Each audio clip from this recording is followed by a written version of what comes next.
नमस्कार मित्रांनो, जय जिजाऊ, जय शिवराज, जय शंभूराज, जय महाराष्ट्र. सर्वप्रथम मित्रांनो, मी जे व्हिडिओज बनवतोय ते तुम्हाला समजेल अशा भाषेत बनवायचा प्रयत्न करतो.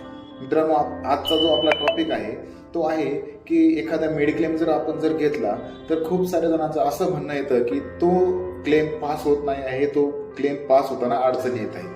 तर मित्रांनो, नक्कीच या अडचणी काय येतात त्या संदर्भातच आपण आज बोलणार आहोत.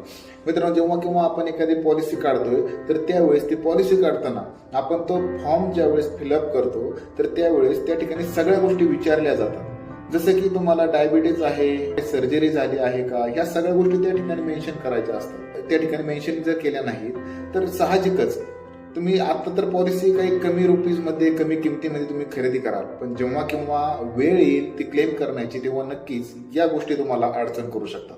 तर मित्रांनो, यासाठी जेव्हा केव्हा आपण एखादी मेडिक्लेम घेतो, एखादी हेल्थ पॉलिसी घेतोय, या गोष्टी बारकाईने बघणं गरजेचं असतं. या गोष्टींकडे तुम्ही समजा दुर्लक्ष जर केलं तर नक्कीच मेडिक्लेम पास होताना पुढे तुम्हाला अडचण येणार आहे. तुम्हाला कोणत्याही प्रकारच्या इन्शुरन्स संदर्भात जर माहिती घ्यायची असेल किंवा तुम्हाला नवीन पॉलिसी घ्यायची असेल तर स्क्रीनवरती जो नंबर दिसतो याच्यावरती तुम्ही आम्हाला कॉन्टॅक्ट करा.